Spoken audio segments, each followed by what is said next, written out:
So it's now about 6:35. That's been sitting for quite a bit more than 15 minutes, so it should be nice and clear.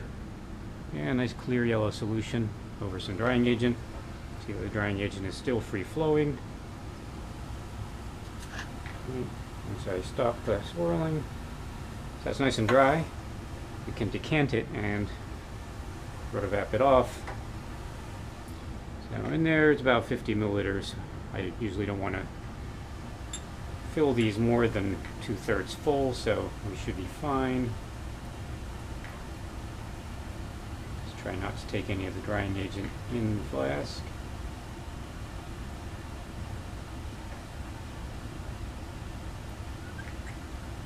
And I'll rinse that with a little bit of ether, just so we don't lose any product on the drying agent. Somewhere between 5 and 10 milliliters. A little swirl. You can see it's mostly colorless, which means there's not a whole lot of compound there.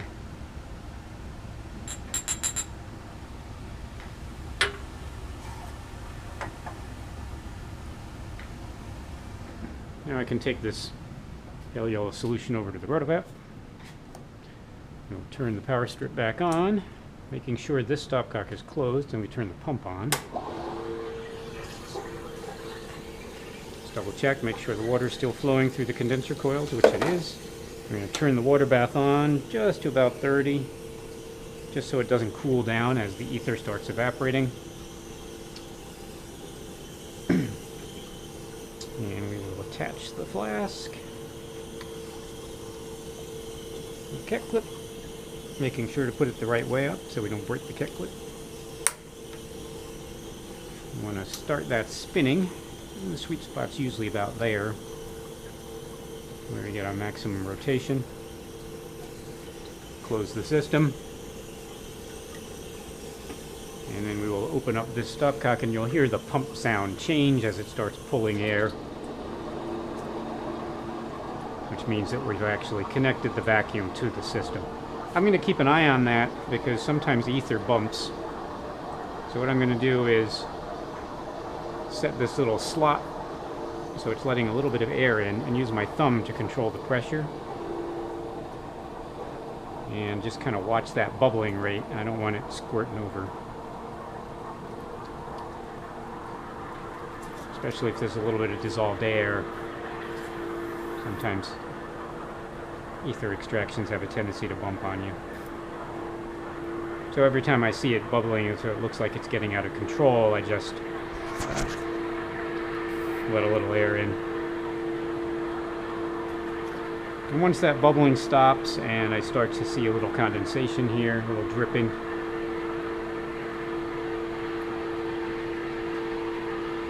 you can hear the sound of the pump gradually rising a little bit. That means a lot of the air is gone.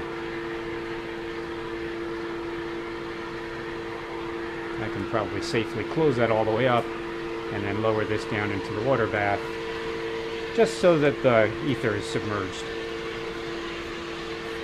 So we'll let that rotovap away. And when it's done, we should hear that pump sound change, go back to the original sound, and we should stop seeing any condensate. There's some condensate in there. I think someone rotovapped water, which means that I'm not going to be able to use the presence or absence of condensate on the condenser coils the way I would normally use it. So that'll just sit there. That won't take very long because the ether comes off very easily.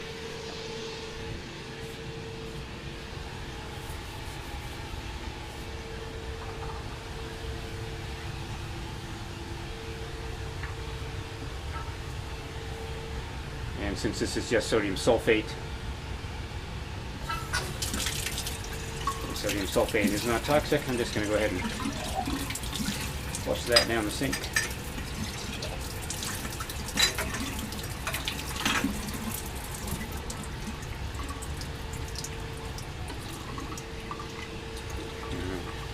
Bunch of glassware there to clean up later.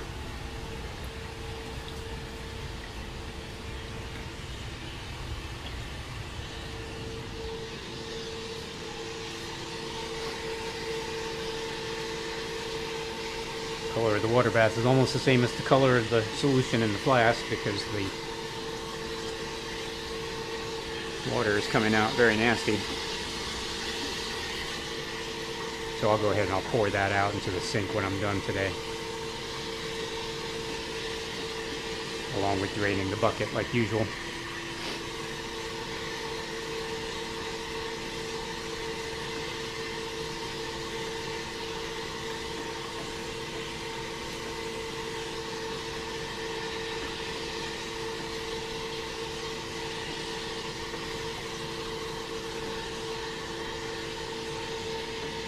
Ether is so volatile that it often doesn't even condense on the coils. It just ends up in the water bath.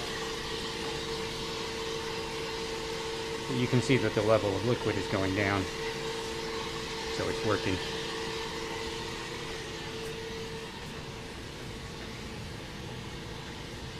Grab a piece of paper towel to dry that flask with.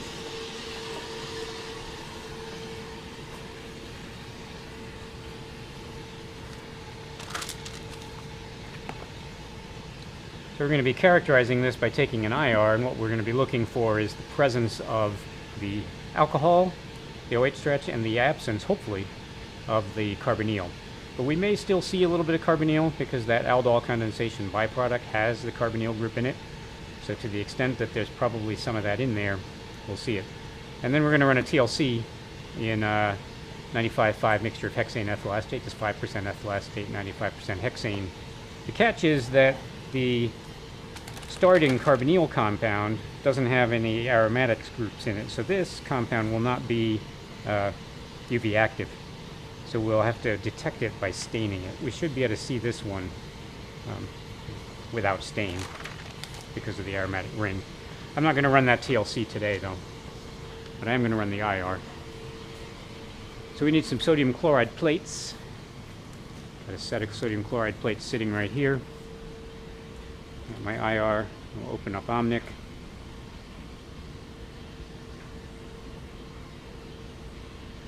Get that ready. Just check.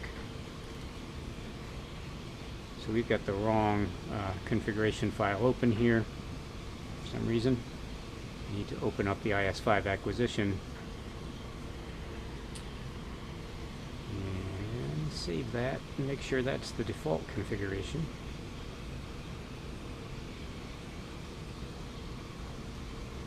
Because that is the configuration file which should open when I first open Omnic. There we go, now it's right. Let's check the experiment setup and make sure that the number of scans is 4 and the resolution is 4, and it says this is the default experiment. So that's good. And I can collect a background, make sure the sample chamber is empty. Yes.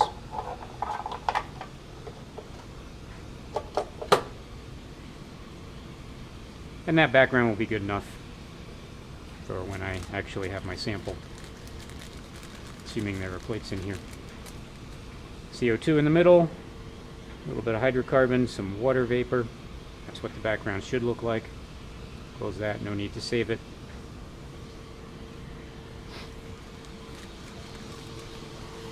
So I'll have these plates ready.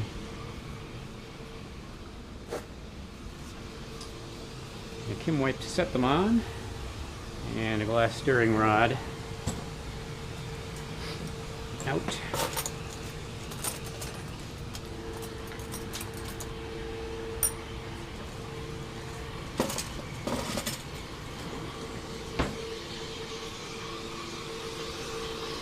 So that's been rotovapping for a while. Since I can't really use the condensate, the volume, I don't really know. The way I'm going to tell it's done is by checking the pump sound. So if it sounds the same when that stopcock is closed and it's pulling on nothing, as it does when I open it, that means that it's not pulling any vapor. The pitch of the pump gets lower and deeper, kind of a rumble if it's pulling vapor. So it's not, viscosity looks about right. I'm going to turn that off. Pull that out. It's the lazy man's way of drying the flask by just letting it turn under the paper towel.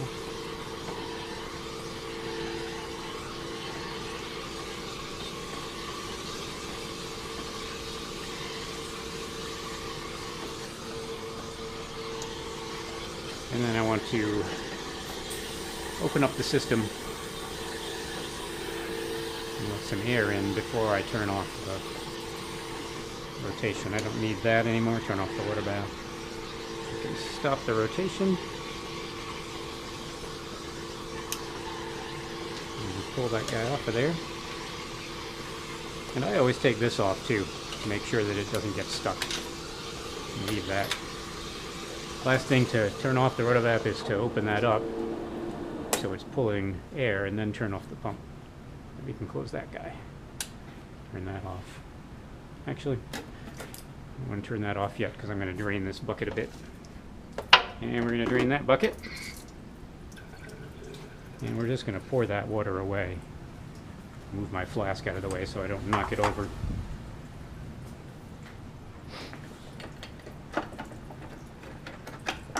Since that's really gross color water.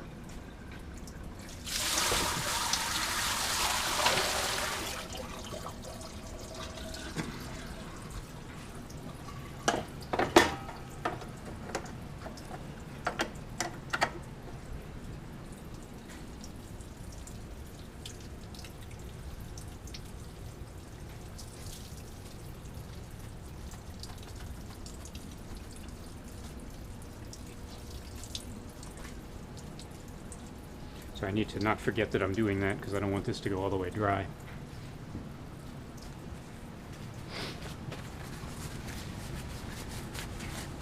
So now would be a good time to actually remember to mask that flask so we can get a crude yield. Take that over to the balance. We're expecting quite a bit of product. We ran this on a fairly large scale.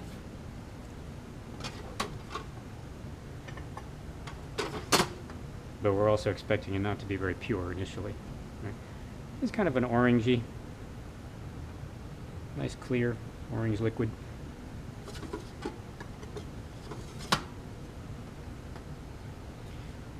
And our mass is stabilizing at 96.674 grams, 96.675 grams now.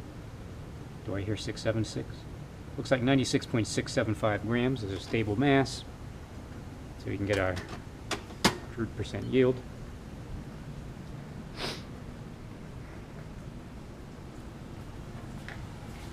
I'm going to stopper that up with one of these yellow cap plugs, and I'm done with it. I'm going to pull out the sodium chloride plates. I have no idea what kind of shape these are in, or even if they're both in there. Someone may have broken them, but let's hope not. There's one. Well, they're not broken. I spoke too soon. That one is broken. It looks like still usable. So these work best if they're fairly flat. Ooh, that's a nasty plate. I don't like what I'm seeing here. I'm not using that one. We'll go to the stock room and get a better plate.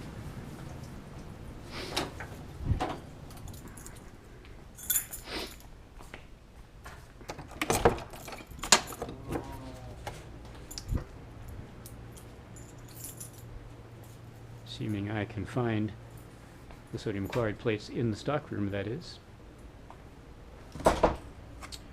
Maybe there's Dr. Hermanowski's office.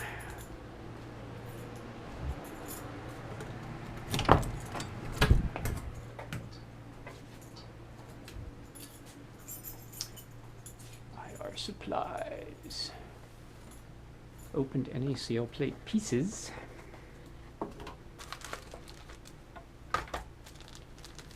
Yeah, there's a much nicer looking plate.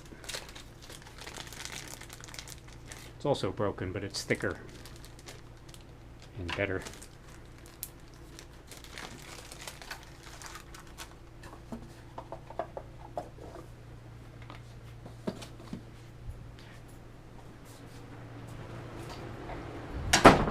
People are pretty good at dropping NaCl plates.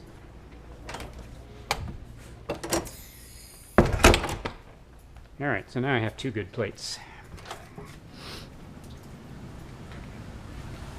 And hopefully they're flat enough to stick together well. Looks like they're going to be pretty good.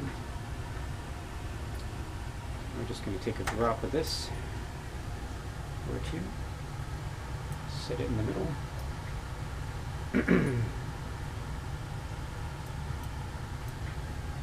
Looks good. And set that plate on top so it gives us a nice thin film. And we can stick this in there.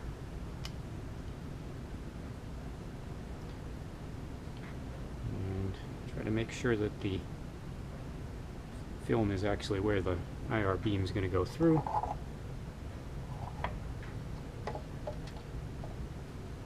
And we can collect our sample. Enter the spectrum title. I forgot what page I'm on. I'm on page 52. Called DCL-10-52A-1. I'm prepared to collect my sample. I don't know how well you can see the IR. So we've got a pretty thick peak. It's kind of saturating there. 0% transmittance. I'm going to save it.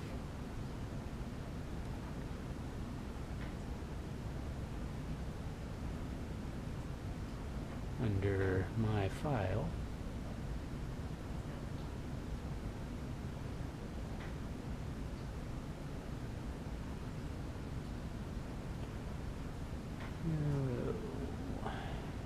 Set file name to title.